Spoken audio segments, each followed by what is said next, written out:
Why do we get so attached to TV shows? What makes you pop off when characters power up? What makes you cry when a character dies? What causes the stories to shape how we view the world and consequently change our lives? I mean, it's not like these are real people going through real problems, right?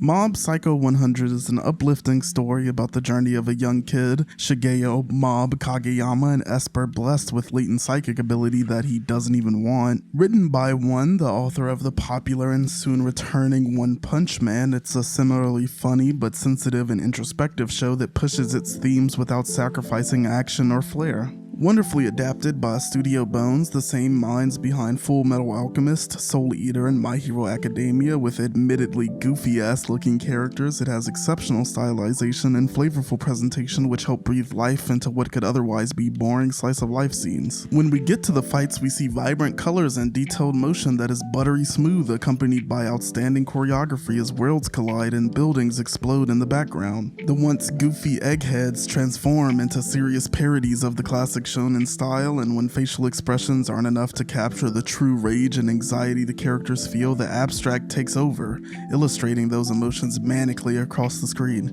It's constantly engaging, and you really feel the animator's passion for this series bouncing off the screen. But you don't watch Mob for the fight scenes. Yeah, while they're unique and include moments of unbridled euphoric rage on the level of Hunter x Hunter and Jujutsu Kaisen, I think what draws me and many others to the show is Mob as a character and the relationships he forges with the rest of the cast. Every great story is driven by some kind of conflict. The protagonist's family was murdered by an evil villain they aren't strong enough to defeat yet. Their planet is being threatened by aliens strong enough to destroy everything and kill everyone they love. Unlike these shows, however, most of the conflict in Mob is internal. Throughout the series, Mob battles with his insecurity, his social anxiety, and his body. His mentor, Reagan, personifies imposter syndrome, struggling to live up to the idea people have of him. Although more socially and scholastically successful than Mob, his younger brother Ritsu struggles with an inferiority complex born out of fear and envy towards Mob's powers. You either have faced at least one of the problems that the characters do, or you know someone who has, and confronting that weakness makes the characters human. Even if you can't empathize with the idea of being a physically weak, socially inept introvert because he feels real, it's easy to root for Mob to overcome his problems and pop off when he does. It's easy to relate his experiences to your own and become invested in his growth.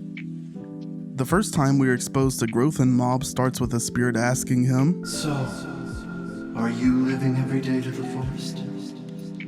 This question fills Mob with anxiety. He can't get those words out of his head. He has a panic attack in the bath. Eventually, he comes to the conclusion that because of his psychic abilities, he didn't really have a reason to improve his body. He had to repress his emotions in fear of hurting others when they overwhelm him, and as a result, his social life stagnated. Almost immediately upon coming to this realization, he forces himself into an uncomfortable situation in order to improve himself, choosing to go against the grain and join the Body Improvement Club.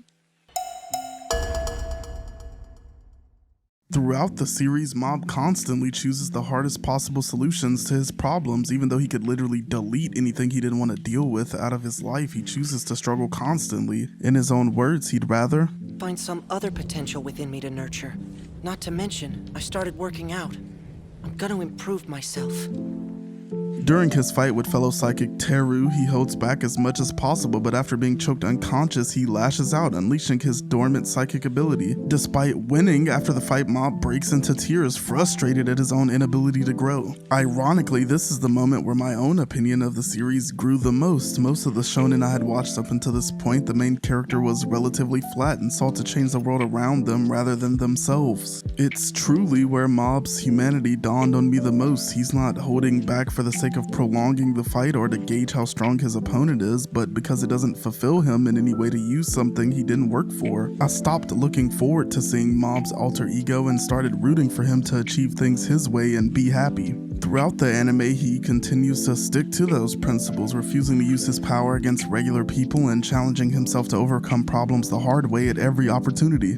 Eventually, his journey brings him to an alternate universe, a world controlled by evil spirit Keiji Mogami, who wants to see Mob fall down the same path he did. In this world, the once vibrant and colorful design viewed with naive eyes is molded to become bleak, gray, and sinister. The support Mob once had from his friends is tossed aside. People torment him for seemingly no reason other than their own sadistic pleasure. The girl he came to save bullies him relentlessly just to secure her position in society, and meanwhile Mogami is on the sidelines, consistently goading him into using his power to hurt people. Mob perseveres all of this for 6 months until finally giving in and being pulled over the edge like anyone would, until Dimple, a formerly evil spirit who Mob himself has helped grow, reminds him of exactly who he is and how far he's come. He essentially has a nigga fuck this moment where he realizes that all the hard work has made a difference. The friends he made along the way have helped him grow, and that if he can change, then he can inspire that same growth in other people too. There's no doubt in my mind that Mob at the start of the series would have succumbed to Mogami's influence, but because he consistently challenges himself, he's different now. He finally realizes that he's grown and can be fulfilled.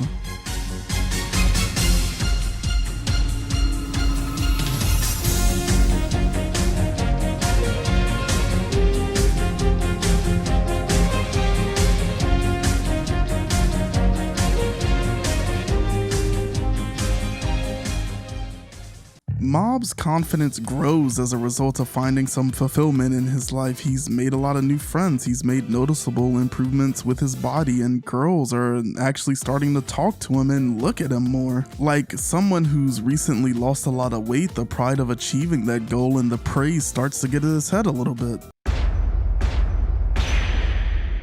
An important distinction, though, I think, is that unlike most of the antagonists in the show, Mob doesn't get on his high horse because of some natural-born gift, but he values the praise and attention, the things he's actually taken the time to work on. His social life has improved, his teacher compliments his marathon performance, and his fashion sense is seemingly attracting attention. Even the Psycho Helmet religion, a cult-like group of followers of people who have seen glimpses of Mob's power, emboldens him not because they are in awe of his power, but because he believes that it's a result of him making the choice to use his powers for good. When he finds out that Dimple, of all people, is brainwashing people into joining Psycho Helmet, we see that Mob has shut away his previously conformative ideals, and because of his growth and self-actualization, he now has the confidence to stick to his own beliefs even when everyone calls him crazy. Season 1 Mob would have lost to the Psycho Helmet cult not because he didn't have the power to defeat them, but because he wouldn't have had the confidence to try. We see that confidence build throughout the show as a result of Mob becoming more fulfilled. And now he can repay Dimple for the lesson he taught him against Mogami, reminding him of the importance of the relationships he had and changing his perspective enough to allow him to find a new source of fulfillment, move past his old dream, and face the consequences of it. The fever dream of an arc that follows, Mob helps the Telepathy Club find their own fulfillment in a weird and strange way. And now, with a restored sense of humility and character arcs coming to a close all around him, this is peak Mob. He's finally ready to ask out his crush Sabomi. He's nervous but filled with new confidence. He's as stripped out as he ever will be. It's finally...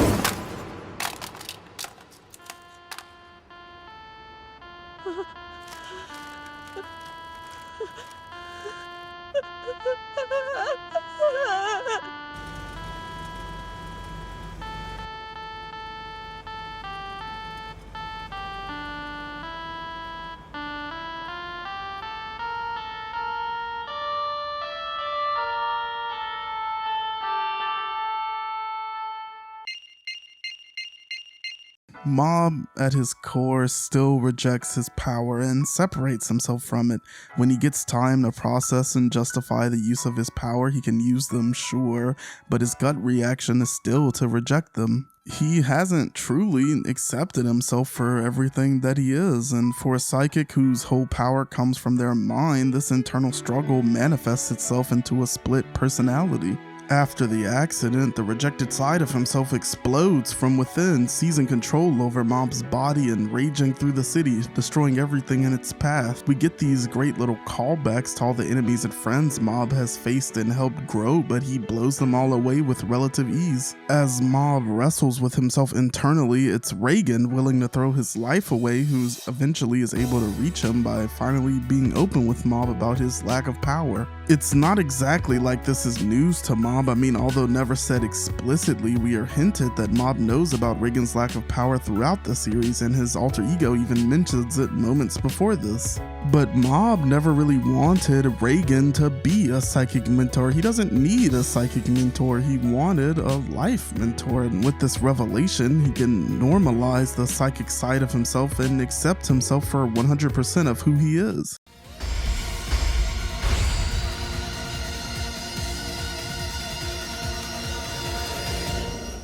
We get this passing shot of bottle caps on the ground, not so subtly representing that these characters have finally opened up about everything. And now, finally, he's ready to ask Tsubomi out, and he gets rejected. I don't know what I expected from this scene, to be honest. I was rooting for Mob to find happiness, but I mean, Mob hardly talks to her throughout the entire series, so expecting any sort of romantic relationship to form would be some fairy tale shit that this show is just too emotionally mature to give. Instead, it uses its final moments to tell us that we can't get everything we want, but by working hard to become the best versions of ourselves, by being genuine and considerate, and by becoming the protagonists of our own lives, that we're better for it.